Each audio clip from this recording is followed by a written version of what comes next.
Bonjour à toutes et tous, je suis Guillaume, directeur de Digital Loire Vallée. J'ai le plaisir de vous accueillir sur ce premier Digitalk. On est très très heureux de pouvoir démarrer cette session. Les Digitalks, ce sont des rencontres entrepreneurs pour parler business et tech. On met à l'honneur les entrepreneurs et les experts de la communauté Digital Loire Vallée et de la région Centre-Val de Loire d'une manière générale. On va démarrer aujourd'hui pour ce premier talk avec un sujet passionnant. Quel business model pour une solution SaaS? Et pour ça, j'ai le plaisir d'accueillir Thomas et Teddy de Solumatic. Solumatic, c'est une entreprise de Chambray-les-Tours créée en 2014 qui développe une solution SaaS, justement, Vitisoft, une solution de gestion commerciale pour le secteur de la viticulture. On va passer ensemble environ 45 minutes. Je vais laisser évidemment la parole à nos invités qui vont dérouler le sujet et on prendra avec grand plaisir des questions. Par contre, on réservera un temps pour répondre aux questions à la fin. Donc, posez vos questions dans le chat. L'objectif, c'est d'identifier ce qui vous intéresse, ce qui vous questionne. Et Thomas et Teddy répondront à la fin de la session. Si par hasard, vous ne savez pas qui on est chez Digital Loire Vallée, je vous invite à consulter le site digital.loirevallée.co. On est la communauté des entreprises qui innovent avec le numérique. On est présent en région Centre-Val de Loire et évidemment à votre disposition pour répondre aux questions que vous pourriez avoir sur ces sujets d'animation. Mais tout de suite, je passe la parole à Thomas et Teddy. Bienvenue à vous. Vous avez la main pour la présentation. Ok, et bah déjà bonjour, on est hyper content d'être là et de faire la première du coup. On se présente rapidement, donc Teddy et moi-même Thomas. On est les cofondateurs de Solumatic et aujourd'hui, ça marche bien du coup Ça marche bien. Ça marche bien, ok. Comme vous avez la première, on voulait être sûr, mais voilà. Du coup, on est les cofondateurs de Solumatic et aujourd'hui, on va essayer de vous présenter notre vision des choses sur le business model pour un SaaS. Et nous, on va vous faire le retour de ce qui a marché pour nous, ce qu'on a testé, ce qu'on a appris, nos méthodologies, nos astuces, et surtout donner des exemples de ce qui est lié à notre contexte. Là, on parle bien de notre contexte. Ce qui pourrait être intéressant, c'est de voir aussi des contextes avec d'autres entreprises qui feraient des choses un petit peu similaires. Mais voilà, là, c'est notre contexte à nous. Il faut prendre du recul vis-à-vis de ça. Donc, on développe un logiciel de gestion commerciale qui s'appelle Vitisoft, qui est à destination des vignerons. Et le but, c'est de leur simplifier la vie en matière de gestion administrative, relations clients, gestion des stocks, gestion des obligations douanières. Voilà, c'est un ERP pour les vignerons et tous les professionnels des alcools en général. On a démarré tous les deux en 2014. Aujourd'hui, on est 17, on sera bientôt 18. On a vendu notre solution à plus de 1300 sociétés dans toute la France. Et on a une croissance qui est située entre 20 et 30% tous les ans depuis 8 ans maintenant. Et puis voilà, à l'écran, vous avez quelques chiffres qui peuvent vous donner une idée, aussi la carte d'où on est implanté. Donc, ça représente bien toutes les régions viticoles de France. Ensuite, pour vulgariser un SaaS, pour ceux qui ne connaîtraient pas, un SaaS, c'est un logiciel qui, par définition, offre un service qu'on peut utiliser directement en ligne sans avoir à l'installer. Et donc, c'est généralement utilisable à partir soit d'un navigateur, soit d'une application ou par une API, des choses comme ça. Aujourd'hui, le marché du SaaS, c'est un gros marché en France. On vous a mis quelques chiffres clés à l'écran. C'est un marché qui est en pleine croissance et il y a pas mal d'entreprises tech qui se tournent vers le SaaS. Une petite latence des fois sur les slides, mais voilà. Pour qu'on puisse vous faire un déroulé construit, en fait, on a prévu de le faire avec un support de business model en mode Canvas, parce que c'est un modèle que vous allez trouver facilement sur Internet. Il y a plein de documentation là-dessus. Donc nous, ça nous permet un petit peu de structurer la présentation. C'est un modèle dans l'absolu qui peut marcher pour n'importe quel business, pas forcément le SaaS, mais dans notre cas, voilà, on va se concentrer sur certains points de ce modèle Canvas et qui nous paraissent plus importants que d'autres pour traiter du SaaS. On a découpé en fait notre présentation en 4 objectifs principaux qu'on considère, nous, enfin, dans notre cas, comme principaux. Le premier, ça va être quelle proposition de valeur on va pouvoir faire autour du produit. Ensuite, comment est-ce que financièrement, le projet il va tenir la route. Troisième point, c'est comment on peut vendre notre produit. Et quatrième point, quels vont être tous les éléments clés qui vont nous permettre de trouver une organisation cohérente et structurée pour lier le projet. On va démarrer avec l'objectif 1. L'objectif 1 va parler justement des valeurs. Donc, est-ce qu'on va démarrer avec une idée de produit bien précis et après, on trouvera quelle typologie de client à laquelle on va le vendre? Ou alors, est-ce qu'on a déjà une problématique autour d'une clientèle bien précise et on va construire le produit autour de ça? Bien entendu, on va aussi penser à la valeur visuelle à définir qui va venir on va dire, structurer votre produit et aussi la temporalité. C'est hyper important, ça permet de bien structurer le projet. Alors, on va commencer par le segment. Il est hyper important de bien définir ces segments de clientèle, car en fonction des segments, il n'y aura pas forcément les mêmes besoins, il n'y aura pas forcément les mêmes ressources financières, les mêmes attentes. Et du coup, en fait, plus vous pourrez affiner ces segments de clients et plus vous pourrez apporter des réponses bien plus précises en fait, pour des contextes très particuliers. Si vous restez sur des segments trop larges, trop généralistes, vous vous retrouverez sur des marchés ultra concurrentiels qui sont déjà saturés par des grands groupes. Et du coup, ça va être beaucoup plus compliqué de s'implanter. Justement, la segmentation très fine permet de se placer sur des marchés de niche où vous pourrez occuper l'espace beaucoup plus facilement et devenir forcément ultra spécialisé. À l'écran, on a mis quelques exemples de questions à se poser. Par exemple, le métier, la taille de la structure, le nombre de users, la fonction du user. Il y en a plein d'autres. Et du coup, là, nous, à partir du moment où on a mis en place notre SaaS, dans notre contexte, on est parti sur des segments, des petits ou des moyennes entreprises viticoles, domaines viticoles, pardon. On fera différemment pour les grands domaines. Donc, c'est encore un autre segment qu'on place à part, les grands comptes. Pour les cavistes, les négociants, les agences intermédiaires, etc., on propose des choses bien plus spécifiques. C'est encore un autre segment plusieurs autres segments qui sont à part. Et du coup, on a segmenté bien par métier et par taille de structure pour être plus proche des besoins réels. Donc, même si on reste dans la branche des professionnels des vins et spiritueux en large, on a quand même bien segmenté le marché. Du coup, en deuxième point, il y a forcément cette proposition de valeur qui est hyper importante. Donc, on retombe un peu sur ce qu'on disait avec les segments de clients. Ça s'imbrique un peu à ce moment-là. Donc, il y a deux principales possibilités. La première, c'est être disruptif, mais c'est super compliqué. On ne sait jamais à l'avance si le marché sera prêt ou pas à accepter la solution que vous proposez. Ou alors, on règle une problématique. Donc, une problématique qui existe. Vous allez venir soulager la peine d'un client, la douleur d'un client, on peut appeler ça comme ça, d'un utilisateur. Et du coup, cette proposition de valeur doit être la plus claire et la plus précise possible pour vos clients, et ainsi que pour vous-même, parce que du coup, ça va vous permettre par la suite de bien axer votre proposition, de bien axer la communication et les structures.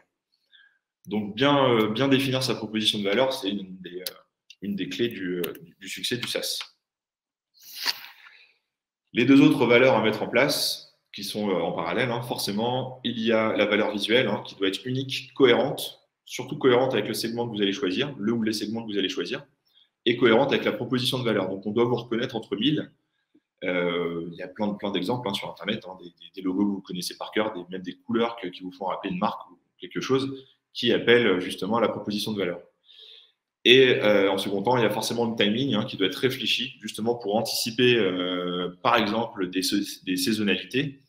L'agenda mis en place devra prendre en compte toutes les variables du marché que vous allez choisir. Si je donne un exemple tout simple, hein, dans notre cas, par exemple, on ne déploiera jamais une solution en pleine période de vendange parce qu'on sait que le segment qu'on a choisi ne sera pas à l'écoute. Et du coup, ça serait un gros coup d'épée dans l'eau. Alors, deuxième objectif, ça va être de savoir en fait, est-ce que votre projet tient vraiment la route financièrement? Basiquement, c'est est-ce que vous aurez plus de revenus que de charges? Donc, on va voir ça un peu plus dans le détail. Pour la source de revenus, il va falloir déterminer votre prix. Votre ou vos prix, hein, ça peut dépendre. Les questions à se poser dans la création du pricing, ça va être au départ le prix psychologique. Quel est le contexte qui va être lié au marché? Est-ce que vous visez un marché de luxe, tout public, de business? Il va falloir regarder aussi au niveau de la concurrence. Est-ce que les prix pratiqués par vos concurrents directs, indirects sont proches de vous ou pas? Il va falloir trouver une corrélation avec tout ça. Ensuite, à quel moment vous allez aussi devenir rentable en fonction de votre prix? Et aussi, la question en se mettant du point de vue client, c'est est-ce que la peine soulagée par la résolution de votre problème grâce à votre produit va être assez conséquente pour justifier le prix proposé? Les gens sont prêts à payer très cher si vous arrivez à résoudre des problèmes très importants pour eux. Là, à ce niveau-là, il ne faut pas hésiter à faire des tests, des sondages, des questionnaires sur les bons segments de clients pour trouver la meilleure équation entre tout ça.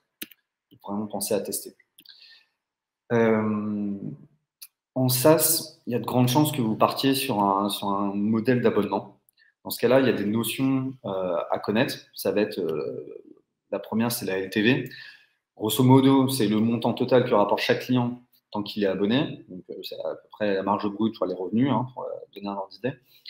Et en face, on a le coût d'acquisition d'un client. Donc là, dedans, il faut inclure tout ce qui va être publicité, référencement payant, les pubs sur les réseaux et tous les salaires qui vont être liés aux personnes qui vont générer les prospects, les commerciaux, etc. Tout ce qui va être lié à l'acquisition des clients.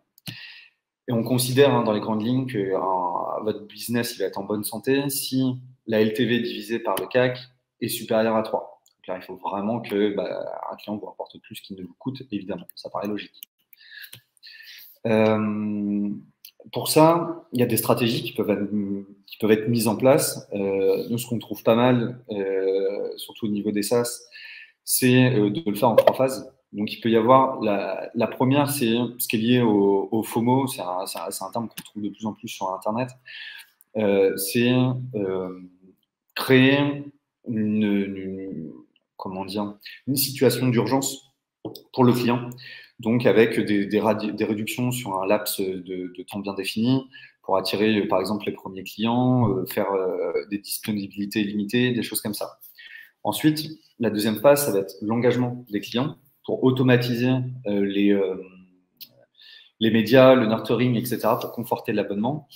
Le but, c'est d'augmenter la LTV. Il faut minimiser le churn aussi, donc la perte de clientèle ou d'abonnés. On essaie de réengager les abonnés à risque, c'est-à-dire ceux qui ne se connectent pas ou moins et qui risquent du coup de se désabonner prochainement. Toute cette partie-là, elle peut être automatisée avec des séquences, des mails qui partent automatiquement à certaines fréquences, etc. Il y a des systèmes comme Integromat qui automatisent plein de systèmes entre eux. Il y a des modules aussi qui permettent de calculer l'engagement des clients. Vous pouvez mettre en place des newsletters, des choses comme ça. Le but, c'est essayer qu'il y en ait un minimum qui se désengage. Par contre, le risque aussi, c'est de réveiller les dormeurs qui payent sans utiliser. Donc, eux aussi, c'est une source qui est intéressante parce qu'ils n'utilisent pas votre produit, ils ne vous coûtent rien, mais ils continuent de payer. Donc, eux, il faut y faire attention aussi. Ensuite, ce qu'on peut aussi faire, c'est de travailler toutes les étapes de désabonnement. On peut essayer de complexifier un peu le processus. Après, le risque, c'est si une personne se désinscrit, si elle a trouvé que c'était vraiment trop compliqué pour se désinscrire, elle n'aura pas forcément envie de revenir. Donc, il faut trouver le bon compromis aussi à ce niveau-là. On peut jouer sur l'aspect rationnel aussi. C'est au moment du désabonnement, on peut faire une sorte d'enquête du pourquoi il se désabonne, et éventuellement proposer des solutions. Voilà, on peut jouer sur toute cette partie-là. Et puis après, on va avoir la dernière phase, la phase numéro 3, qui va être au niveau de l'upsell. Ça va être de convaincre avec des newsletters, des notifications, des features à débloquer. En clair, de passer à l'abonnement au-dessus. Là, on peut aussi jouer avec des éventuelles périodes de réduction, si c'est faisable. Mais au pire, pour démarrer, si on fait des périodes de gratuité ou quoi, on pourra au pire capter les retours utilisateurs. Donc ça peut se tenter de faire des offres gratuites aussi pour démarrer. Le risque, quand vous allez définir votre business plan, si vous partez avec un système d'abonnement, ça va être évidemment que vous allez avoir des charges qui vont arriver de suite, des coûts importants qui peuvent s'amorcer, mais les revenus, eux, vont arriver sur le long terme. C'est des abonnements, donc ça va pas être des montants one-shot qui vont tomber d'un coup. Donc votre pactole, en clair, il va se construire au fur et à mesure du temps. Les revenus récurrents vont arriver au fur et à mesure du temps. Du coup, pour contrer ces charges qui peuvent être importantes au départ et des revenus, eux, qui ne vont pas arriver tout de suite, il peut y avoir deux solutions à ça. Ça peut être soit de proposer des services à haute valeur ajoutée qui feront rentrer du chiffre d'affaires très rapidement. Donc là, c'est vraiment, en fait, un service pour un client bien défini sur devis, etc. Soit sinon, c'est de prévoir un financement au démarrage de l'activité pour absorber toutes ces charges de départ jusqu'à arriver au seuil de rentabilité qui feront que les revenus récurrents dépasseront vos charges fixes et variables. On a mis un petit peu un exemple d'offres que vous pouvez faire en abonnement. Voilà, ça c'est un système qui marche beaucoup en ce moment. Donc voilà, c'est des choses qu'on voit régulièrement. C'est de faire en trois tarifs. Ça peut être par exemple une offre freemium vraiment gratuite au départ qui permet un petit peu de découvrir et de capter le client. Au moins, on capte des coordonnées. Ça permet après d'envoyer des newsletters, des choses comme ça. Après, on a le prix vraiment qu'on vise qui fait que notre business il est rentable. Donc ça, c'est celui vers lequel on va essayer de pousser un maximum les clients dessus. Et après, on peut avoir un prix fort, lui, qui peut être plus dans l'optique marketing, qui va donner au client cette impression que pour lui, c'est trop, il n'en a pas besoin. Donc, il va se dire, si je prends le prix visé du milieu, c'est plus intéressant pour moi. En fait, c'est exactement là où on veut l'emmener. Ça, c'est des choses qui marchent plutôt pas mal.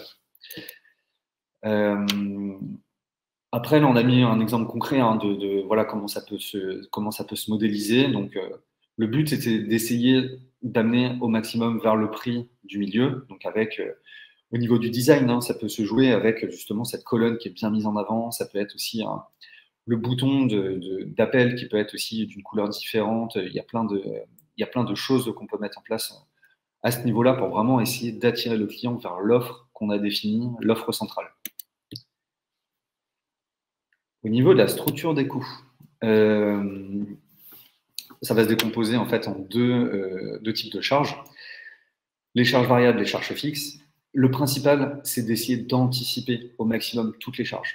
C'est vraiment le conseil qu'on aura à vous donner, c'est anticiper tout ce que vous pouvez. Après, ça va être de les suivre très régulièrement, au moins mensuellement, et de se poser aussi très régulièrement la question de leur pertinence. Tout ce que vous allez payer, est-ce que c'est pertinent ou pas de conserver et de continuer de payer ça ou pas. Ce qui est aussi important, c'est de prévoir dans le prévisionnel une part de charge imprévue. Pour nous, concrètement, on a 2%, on rajoute 2% des charges qui sont considérées comme imprévues. Avec ça, on s'en sort bien. Après, par contre, quand on amorce un nouveau business, les parts d'imprévus, il faut que ça soit un montant, enfin un pourcentage qui soit bien plus élevé que 2%. Il y a plein de choses qui peuvent arriver, donc il faut vraiment voir large. Mais après, comme nous, là, on est bien structuré, maintenant, on a 2% de variables, en fait. Ensuite, il faut essayer de trouver un compromis entre minimiser les charges, évidemment, pour augmenter la marge, et en même temps, c'est d'investir assez pour augmenter le chiffre d'affaires. Donc là, il y a un compromis à trouver. Il faut vraiment réfléchir à tout ce que vous allez mettre en œuvre, que ce soit côté investissement ou charge. Et tout ça pour dire qu'à la fin, de toute façon, la marge va se déterminer en mesurant après aussi chaque investissement. C'est hyper important de prendre du recul sur tout ce que vous payez. au niveau des charges fixes, on a essayé d'écrire un petit peu, nous, tout ce qu'on avait. Donc, c'est pareil, hein, c'est lié à notre contexte à nous, et qu'on a essayé de reproduire au maximum pour ce qui pouvait être sur le modèle SaaS. Mais en clair, si vous devez démarrer votre business, ce qu'il faut considérer en termes de charges fixes, ça va être au départ, évidemment, les locaux, les salaires structurels, c'est-à-dire les salaires minimums sans lesquels la société ne peut pas forcément fonctionner. Donc là, j'entends le salaire du gérant, du côté administratif. Tout ça, c'est des choses qui sont absolument nécessaires. On va voir toutes les autres taxes, les charges obligatoires, tout ce qui est formation, apprentissage, la CET, la médecine du travail. Il y a plein de charges, de taxes qu'il faut considérer au départ. Il ne faut pas faire l'autruche en se disant je ne vais pas avoir de charges. Si, les charges, elles existent. On peut les calculer à l'avance. Tout est prévisible, l'URSSAF, toutes les cotisations, elles sont décrites. On peut les anticiper, il n'y a pas de problème. Donc, il faut faire en sorte que le business plan il soit adapté pour absorber aussi toutes ces charges qui sont obligatoires et qui sont inévitables. Après, vous allez avoir tout ce qui va être honoraire, honoraire comptable, honoraire éventuellement pour la paye, si vous déléguez la paye à votre expert comptable, par exemple. Les frais d'avocat, éventuellement, les consultants, les assurances. Et puis après, on va aussi avoir tout ce qui va être les abonnements structurels, hein, ça va être la téléphonie, Internet, vous allez avoir différents abonnements comme ça. Et puis, tout ce qui va être service en ligne utilisé avec, si vous voulez automatiser des choses, ça peut être Integromat, HubSpot pour faire tout ce qui est génération, suivi de la prospection, Webflow si vous voulez faire un outil, un site web en no-code, Google Suite si vous voulez gérer pas mal de choses avec Google, Slack pour votre messagerie ou Teams, pour la messagerie interne. Il y a plein de services que vous pourrez utiliser aussi pour gagner du temps. Et tout ça, vous pouvez prévoir les coûts à l'avance. Ensuite, on va avoir les charges variables. Donc là, ça va être tous les salaires qui vont être inhérents au nombre d'utilisateurs et à votre capacité à monter en charge. On va avoir aussi les salaires, les serveurs et les prestations d'hébergement pour le côté technique. Les frais financiers qui ne sont pas aussi à négliger. Généralement, quand vous avez une banque professionnelle, vous avez des frais qu'on ne voit pas en termes personnels, mais qui sont bien appliqués au niveau pro. Ça, c'est des choses qui coûtent quand même pas mal en fin d'année. Pour nous, ça représente pas loin de 10 000 € par an, donc c'est pas négligé. Tout ce qui va être après les frais publicitaires, donc ça peut être la PLV, ça peut être tout ce qui va être autour de Facebook, LinkedIn, YouTube, Google AdWords, vos salons, le côté retargeting, remarketing. Il y a pas mal de choses à faire dans ce sens-là. Pensez aussi à tout ce qui va être frais de déplacement. Et puis après, toutes les commissions. Donc, si vous travaillez avec des apporteurs d'affaires, si vous êtes sur des marketplaces, si vous avez des intermédiaires, tout ça, il faut anticiper aussi toutes les commissions possibles. Si vous sous-traitez aussi une partie de votre travail, il faut y penser à prévoir tout ça. Et puis, tout ce qui va être matériel, les ordinateurs, la papeterie, le mobilier. Voilà, il y a tout ce genre de charges à prévoir. Le principal objectif qu'on pourrait dire au niveau d'un business en SaaS, c'est de penser scalable. C'est tout ce que vous allez faire, essayez de le penser scalable au départ. Votre principal ennemi à ce niveau-là, ça va être le temps. Vous n'aurez pas le temps de tout faire. Donc, ce qu'on essaie de faire, c'est d'automatiser au maximum tout ce qui peut l'être. Il y a beaucoup d'outils no-code aujourd'hui qui existent pour automatiser tout ça. Donc, ça peut être Integromat, Zapier, il y a Automatio aussi. Ça permet d'éviter de faire trop de tâches redondantes. Dites-vous que si vous avez fait 2 fois la même chose, dans l'absolu, c'est des choses que vous pouvez automatiser et vous concentrer après sur l'essentiel. Éventuellement, ce qui peut aussi être fait, c'est de consacrer complètement un salarié à l'automatisation de votre entreprise. Si vous calculez et qui permet d'économiser déjà au moins un salaire, du coup, il est déjà rentable. Et derrière, ça peut vous faire gagner un temps de fou pour vous concentrer vraiment sur votre business. Voilà. Objectif 3. Objectif 3. Donc là, on va parler de tous les canaux de distribution, hein, toute la mise en place de la relation client qui sera nécessaire forcément au déploiement de votre SaaS. Alors, il y a pareil, encore un gros conseil qu'on ne dira jamais assez, c'est de penser SEO à la création du site, forcément. Tous les keywords dans le bon sens afin de mettre en fait toutes les chances de votre côté dès le début, et surtout du côté de Google, parce que c'est la création, c'est la bonne création de votre site et du référencement de vos keywords dans votre site qui va faire que Google va vous remonter naturellement. Il y a plus ou moins de formations sérieuses sur Internet, même payantes, pas payantes, etc., qui vont vous permettre de justement vous aider dans cette tâche, parce qu'elle est vraiment très, très importante. Même si le site est joli, etc., et que le SEO n'est pas bien géré, ça ne sert à rien. Il faut vraiment passer du temps dessus, réadapter aussi quand on s'aperçoit qu'on baisse dans les scores, etc., réadapter toujours aux chiffres qui sont indiqués. Ensuite, vis-à-vis des canaux de distribution, il y a pas mal de choses. Le but du jeu, quand même, c'est de les analyser. C'est vraiment d'analyser les résultats de chaque canal que vous allez utiliser. Toujours se réadapter aux tendances et aux chiffres actuels que vous connaissez ou que vous pouvez connaître sur ces canaux. Cette analyse vous permettra justement d'optimiser la suite. Donc, vraiment, on vous conseille de tout tester. Il n'y a pas de canaux qui sont pas bons.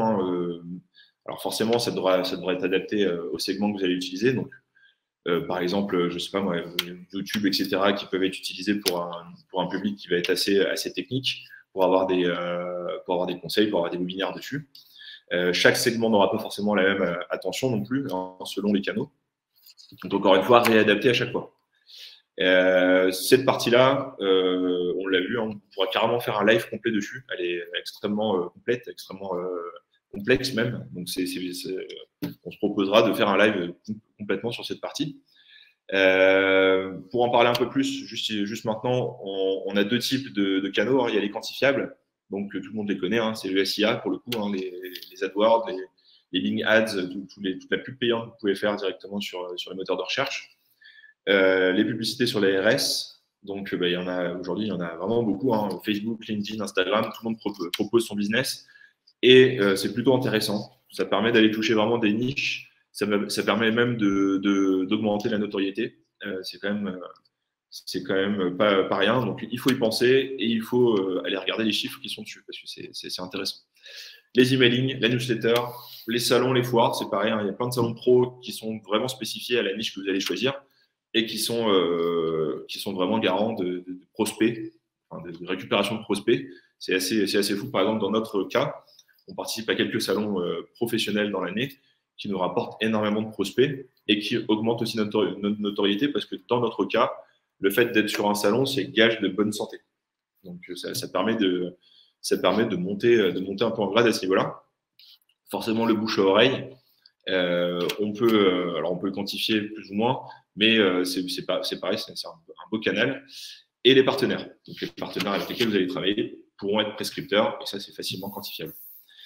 Il y a le non quantifiable, la publicité dans les magazines, les courriers, les journalistes. Donc, c'est des choses que vous allez pouvoir mettre en place et qui ont un retour plus ou moins quantifiable. Alors, les magazines peuvent donner des taux, mais bon, c'est difficilement intégrable en fait à vos chiffres.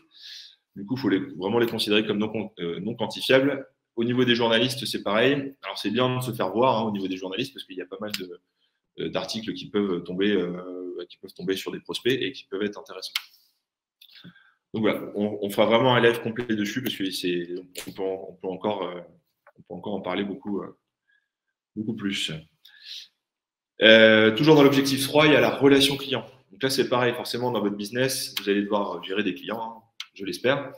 Et du coup, cette relation client est à prévoir dans le coût de l'acquisition du client. Donc, encore une fois, on va automatiser tout ce qui peut l'être. On va plus jamais perdre de temps à redire humainement 1000 fois la même chose à 1000 clients différents, pour le coup. Autant le dire une fois et que ça soit automatisé derrière. Et du coup, le but du jeu, c'est quand même de faire le compromis entre l'humain et l'automatique. Donc, le but du jeu, c'est quand même de bien placer les relations humaines dans l'intelligence, dans le sensible, tout ce qu'un ordinateur ne peut pas gérer au final. Donc là, voilà, on a essayé de créer un petit diagramme là, qui représente un peu tous les items que vous pouvez rencontrer dans un business en SaaS, avec par exemple la facturation client, la publicité, les problèmes à résoudre, le chat, les créations, les bugs techniques, toutes ces choses-là. et faire le compromis en fait justement entre l'automatique ou pas. Parce que justement, ça va jouer derrière sur cette relation client qui est relativement importante. Je peux donner un exemple par exemple, sur la mise en place d'une communauté. Ça se fait beaucoup sur les SaaS. Vous allez sur HubSpot, par exemple, vous avez une communauté très importante avec des commentaires, avec des articles, avec plein de choses. Il faut faire attention avec ça parce que du coup, derrière, il y a quand même une modération. Il ne faut pas laisser faire les clients. Il ne faut pas les laisser écrire tout ce qu'ils veulent parce qu'il peut y avoir des détracteurs, il peut y avoir pas mal de problèmes là-dessus. Donc là, il y a quelque chose qu'on essaie de transformer en automatique, mais qui nécessite quand même des humains derrière pour modérer. Donc voilà. Et du coup, on arrive au dernier objectif. Dernier objectif, ça va être de structurer toutes les tâches, toutes les activités, toutes vos activités pour lier en fait tout le projet. Donc ça va se décomposer en 3 catégories, on va dire les activités clés, les partenaires clés, les ressources clés. Au niveau des activités clés, essayez d'anticiper un maximum. C'est-à-dire que toutes les activités qui vont être nécessaires, qui sont liées aux obligations de toute société, hein, c'est-à-dire la comptabilité, les fiches de salaire, l'administratif, la fiscalité, tout ça, ça prend du temps. Il faut que vous le considériez déjà dans votre planning. C'est des choses qui sont inévitables, il faut les prévoir. Ensuite, il faut penser à tout ce qui va être toutes les activités qui vont être liées à la réalisation, au maintien du produit lui-même. Ça, c'est votre vrai métier en définitive. Donc ça, il faut évidemment y consacrer un temps le plus conséquent possible. Ensuite, il faut aussi prévoir toute une partie pour la commercialisation du produit. Ça, c'est inévitable. Hein, si vous ne vendez pas, enfin, si vous ne mettez rien en avant pour vendre votre produit, vous ne le vendrez pas. Donc voilà, c'est obligé. Pensez aussi à toute la partie prévisionnelle, d'anticiper tout ce que vous pouvez, voilà, et passer du temps à gérer votre prévisionnel. Ensuite, automatiser, comme on en parle beaucoup hein, d'automatisation, mais vraiment, il faut y penser. Ça vous permet de vous concentrer sur l'essentiel. Vous pouvez essayer d'automatiser tout ce qui est facturation, comptabilité, les encaissements. Déjà, c'est des choses basiques qui, normalement, vous pouvez automatiser et éviter d'y passer du temps, quoi. Il y a plein d'outils maintenant qui permettent de le faire vraiment facilement. Il y a du temps à gagner. Pensez aussi à documenter tous les processus que vous pouvez éventuellement déléguer. Donc là, il y a des outils aussi qui sont miraculeux. Donc, on utilise un outil qui s'appelle Notion, qui permet d'enregistrer tout ce que vous voulez. C'est un outil no-code qui est hyper évolutif. Et là, vous pouvez documenter plein de choses. L'avantage, c'est que déjà, ça vous permet de documenter vos propres process pour vous, hein, pour votre travail, pour savoir tous les mois quand vous devez faire votre compta, quelle tâche vous devez faire. Mais si vous devez déléguer ça, le taf, il est déjà fait et vous n'avez plus qu'à dire à telle personne, va voir la page Notion en tel, tout est écrit, tu n'as plus qu'à suivre. Ça, c'est hyper important. Dans ce même esprit, c'est que vous pouvez retranscrire tout ce que vous avez appris aussi pour retranscrire à vos propres clients ou créer une communauté, du coup, derrière vos propres apprentissages. Ça vous fait gagner du monde. Pensez scalable, hein. Il pense tout le temps, il faut essayer de se dire, est-ce qu'on peut, avec les mêmes moyens, développer beaucoup plus l'activité sans forcément avoir tout en proportionnel. Ça, il faut toujours l'avoir en tête. Ensuite, essayer d'établir un maximum de statistiques. Ça vous permettra de prendre du recul, d'analyser chaque opération. Et un des derniers points aussi, c'est la gestion du risque. Dès que vous faites aussi n'importe quelle opération, pensez au risque qui est derrière. Ça, c'est vraiment un conseil important. Tout peut s'analyser en termes de risque. Et voilà, est-ce que le jeu en vaut la chandelle? Il faut toujours se poser la question. Et éventuellement, si l'opération ne fonctionne pas, qu'est-ce que ça implique si ça doit être dramatique? Jusqu'où il faut aller et quelle barrière, quel fusible vous pouvez placer pour éviter que ce soit la catastrophe. Voilà, pensez toujours gestion de risque aussi. Et dernier conseil aussi pour gérer vos activités, utilisez des outils de productivité pour organiser votre temps de travail. Il y a plein d'outils qui existent pour optimiser votre temps. Notion en fait partie aussi. Voilà, c'est un outil vraiment top. Au niveau du reporting, anticipez un maximum tout ce que vous pouvez. Réalisez des reportings derrière pour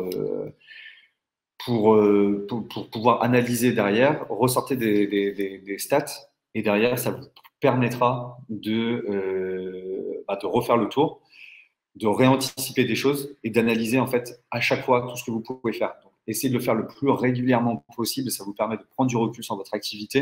Donc, ça peut être vu sur toutes les activités de votre métier, hein. Ça peut être sur le côté simplement gestion d'entreprise avec la comptabilité, les charges, etc. Mais ça peut être aussi sur le côté commercialisation avec les différents canaux, de savoir est-ce que tel canal marche, comment on le réoptimise, on refait le tour, on reteste, on réanalyse, etc. Pensez à vraiment prendre du recul sur tout ce que vous faites. Ensuite, vous pouvez avoir des partenaires clés. Donc ça peut être important aussi de s'y pencher pas mal parce que plusieurs côtés positifs, hein. Déjà, vous allez pouvoir faire des échanges, vous allez avoir un gain d'informations à ce niveau-là. Vos partenaires peuvent être aussi prescripteurs, donc ça augmentera votre chiffre d'affaires. Vous gagnerez aussi en notoriété parce que votre nom va être diffusé en fonction des différentes discussions. Ça peut vous permettre aussi de mutualiser des coûts. Vous pouvez faire des salons de façon groupée, hein. Vous prenez un stand pour plusieurs partenaires, par exemple. Ça vous permet aussi de réduire les risques parce que vos partenaires pourront vous dire nous, on a déjà testé ça, globalement, ça marche pas, etc. Donc, ça vous évite de réinventer la roue. Et puis, au final, tout ça fait que ça peut aussi augmenter, évidemment, votre chiffre d'affaires.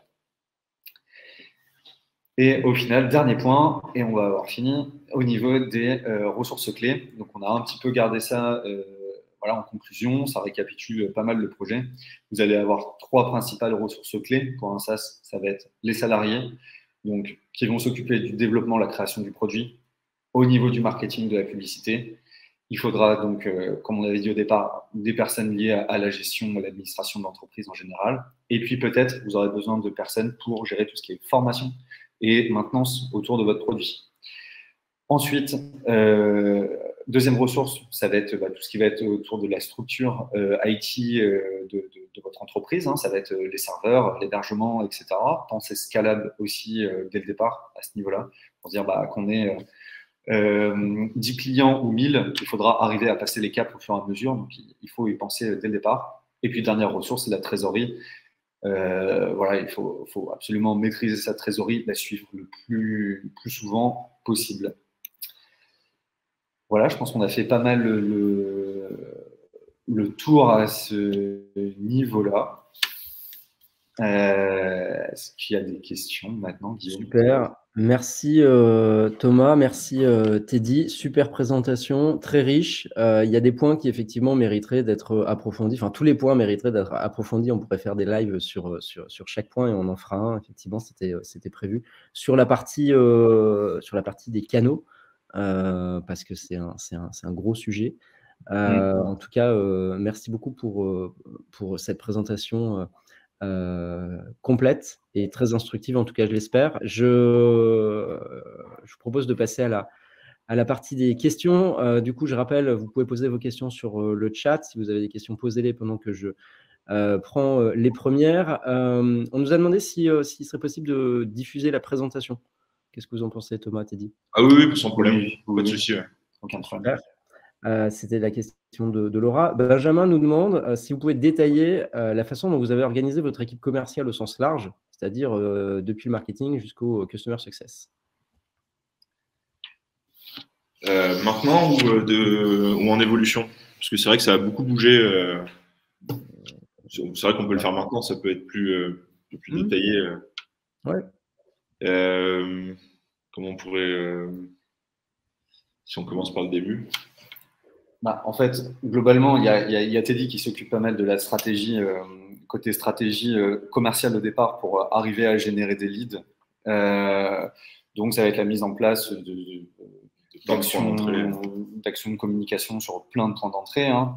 Après, on a une personne, Lilou, qui s'occupe de vraiment de faire la rédaction sur les réseaux sociaux, mise en place des publicités sur les AdWords, etc.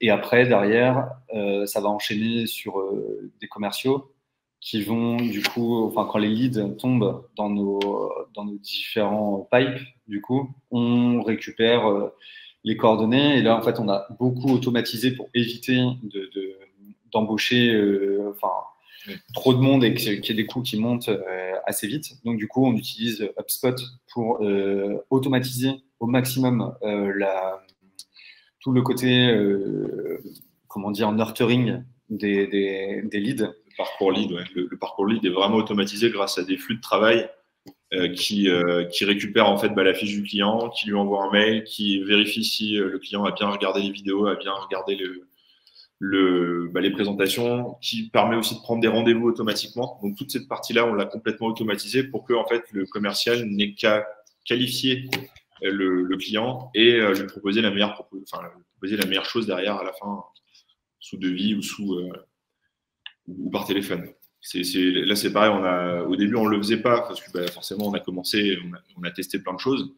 Et là, vraiment, on a vraiment fait quelque chose de très, très, très, très chiadé pour que tout ce process se fasse presque tout seul. Forcément, il y a des cas qui ne rentrent pas dans cette case-là, mais 90% rentrent dedans, quoi. Ok, vous avez combien de commerciaux aujourd'hui? On peut dire 3. Ouais, 3. Ok. Et qui est-ce qui s'occupe du Customer Success, du coup? Oui, ça joue plus après au niveau de la maintenance, en fait, parce que nous, on a tout un service de maintenance, hein. Le logiciel, c'est un logiciel qui est utilisé par les vignerons au quotidien et plusieurs heures par jour, hein. C'est vraiment le logiciel principal de leur activité. Donc, du coup, on a des appels en maintenance parce qu'ils ne savent plus utiliser ta fonctionnalité, etc. Donc, ça, c'est une part importante pour qu'ils puissent continuer d'utiliser bien le logiciel. Donc, là, en fait, ça se traite beaucoup avec la personne qui est en charge d'organiser toute la maintenance, qui en fait les retours en fonction de ce qu'on peut avoir. On fait aussi pas mal de sondages avec les newsletters, etc., pour savoir comment ça se passe au fur et à mesure du temps, hein. Ils font des petites notations, ils peuvent mettre des commentaires, etc. Nous, ça nous permet d'avoir des points d'alerte dès lors qu'on dérive ou quoi, hein. Avec le NPS aussi. On joue beaucoup avec le NPS pour on balance régulièrement des questionnaires de NPS en fait aux clients et ça permet là on est monté à 54, donc 54 c'est plutôt pas mal pour une entreprise, hein. Dès qu'on dépasse les 50 généralement c'est plutôt pas mal et ça c'est vraiment un bel indicateur sur le customer success. En fait, dans l'absolu, on demande aux clients dans quelle mesure ils sont capables de nous recommander à quelqu'un, à un ami ou à un confrère, on va dire. Et ça, vraiment, ça permet de savoir si on est digne de confiance ou pas, quoi. Donc, okay. Le NPS, je le recommence vraiment. Si vous voulez faire du customer success, il y a plein d'outils qui permettent de le faire. Et c'est facilement calculable. Ouais, effectivement, c'est un incontournable. Stanislas avait plusieurs questions. Alors, il nous demande quel est votre CAC, votre Customer Acquisition Cost. C'est une donnée souvent un peu sensible. Vous avez le droit de mettre un joker si c'est un peu trop sensible sur cette donnée. Ouais. L'autre question, c'est de Stanislas, c'est quel est le split du CA entre vos différents canaux d'acquisition. Bon, là aussi, c'est peut-être un petit peu trop sensible, mais en tout cas, notamment la part des partenariats aujourd'hui, est-ce que c'est un gros paquet pour votre CA et vos leads d'une manière générale, des partenariats? Alors, déjà, pour revenir sur la première question, détailler le CAC, c'est pas forcément évident comme ça. En plus, on est sur une clientèle qui est un peu spécifique.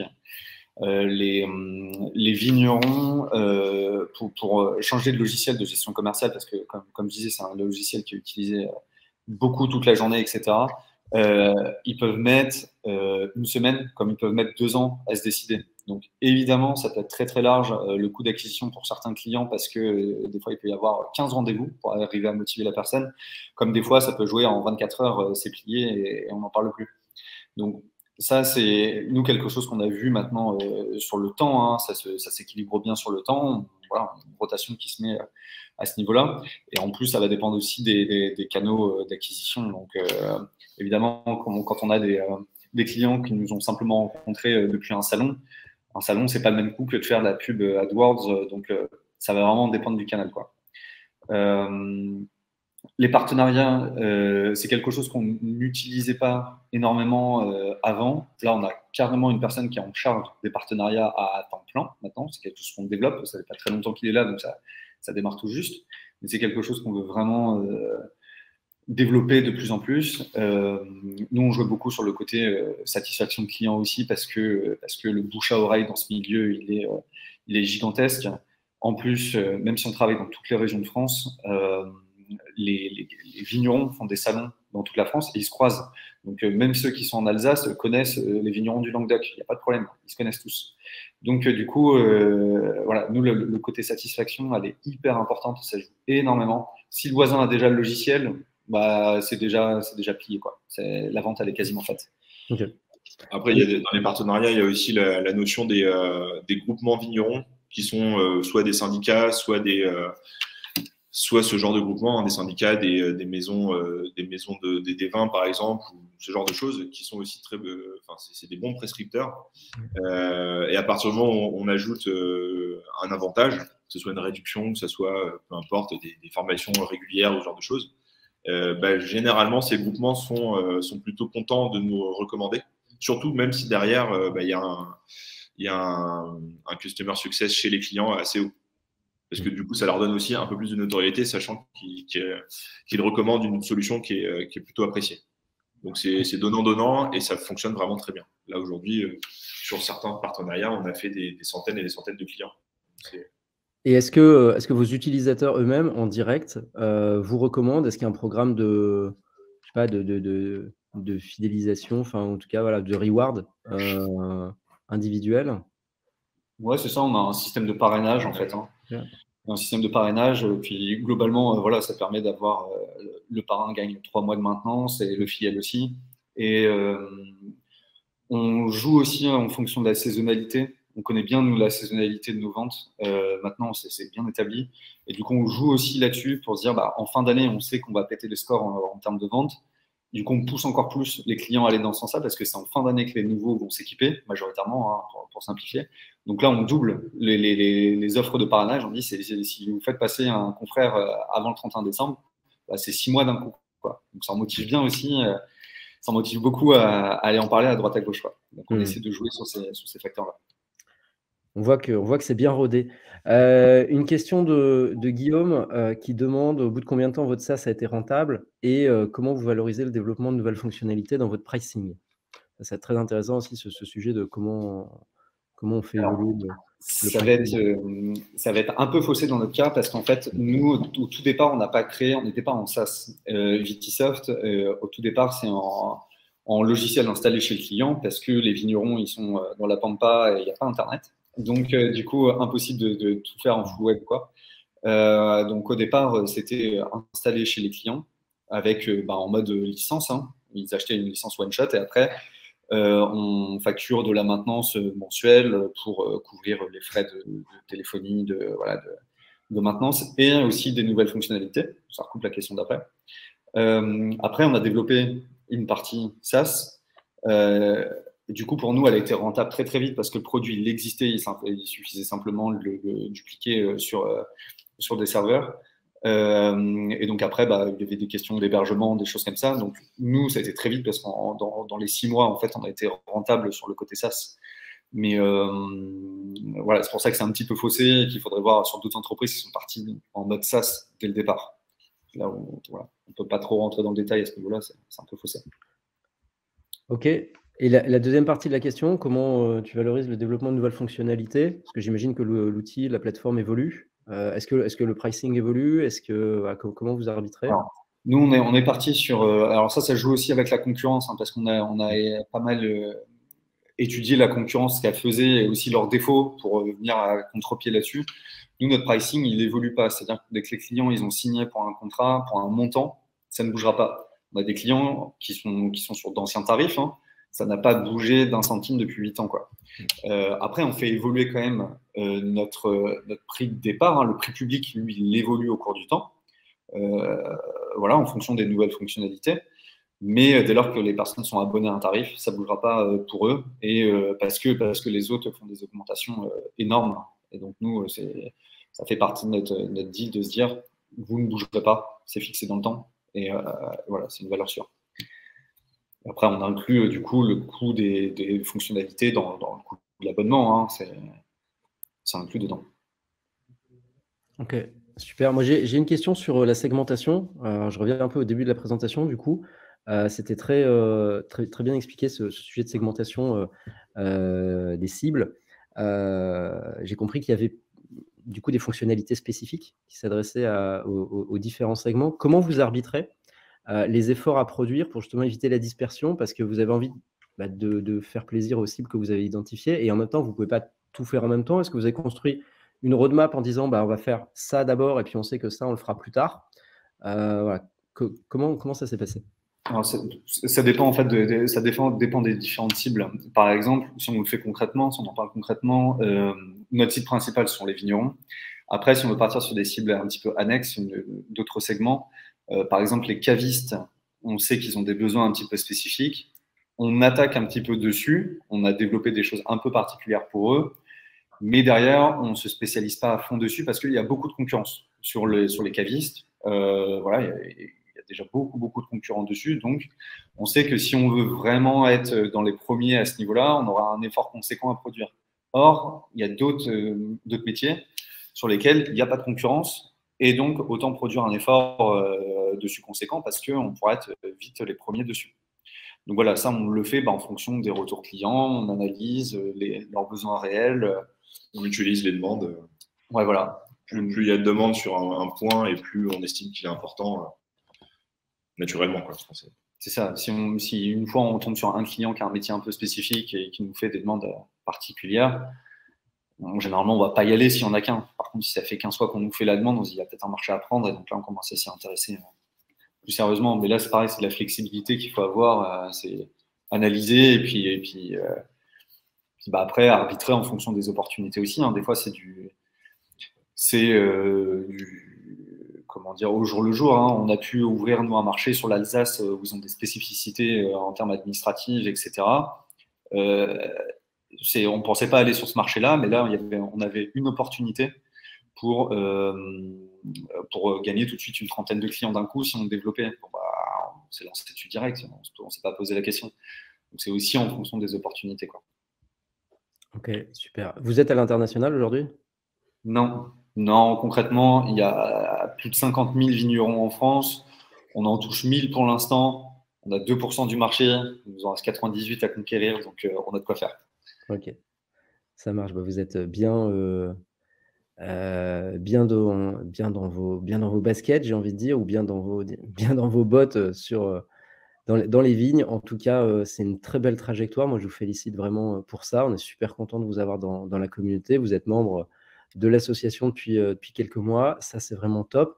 Ça se présente comment pour vous 2022? C'est quoi les prochaines étapes? Les prochaines étapes, c'est d'aller encore plus vite. Là, en un an, on a quasiment doublé les effectifs. On prévoit de le redoubler presque d'ici un an ou deux aussi. Donc ça va assez vite. Voilà, on veut se développer toujours plus et concrètement, aujourd'hui, je considère un petit peu comme le numéro 2 parce qu'on a un énorme concurrent en face. Hein, là, on parle de centaines de millions d'euros en face, mais notre but, c'est concrètement d'être le premier, quoi. Donc, on se développe, on essaie de se développer vite pour occuper le marché tant qu'il est là et il y a à faire, quoi. Donc, c'est hyper intéressant. Et puis, il y a plein de choses qu'on peut construire aussi avec des partenaires locaux, etc. Il y a plein de choses qu'on peut faire. C'est top. Et l'association, là, c'est hyper intéressant tout ce qui est en train d'être mis en place avec ton association. Donc, on est vraiment content d'y faire partie, quoi. Super, merci beaucoup pour ce partage. Merci Thomas et Teddy pour le temps que vous avez passé avec nous. Le replay sera disponible ainsi que la présentation qu'on partagera. Pour ceux qui nous écoutent, si vous avez envie de soutenir Digital Loire Vallée, vous êtes les bienvenus. Hein. Vous pouvez nous rejoindre, adhérer à l'association. Et moi, je vous dis à très bientôt pour de nouveaux contenus. Le prochain Digitalk, c'est la semaine prochaine avec des sujets sur comment optimiser sa visibilité sur le web. Et on va continuer de construire le programme ensemble avec des thématiques business et tech tout au long de l'année 2022. Merci encore et je vous dis à très bientôt. Très bonne journée à toutes et à tous. Merci. Merci. Bonne journée. Au revoir. Au revoir.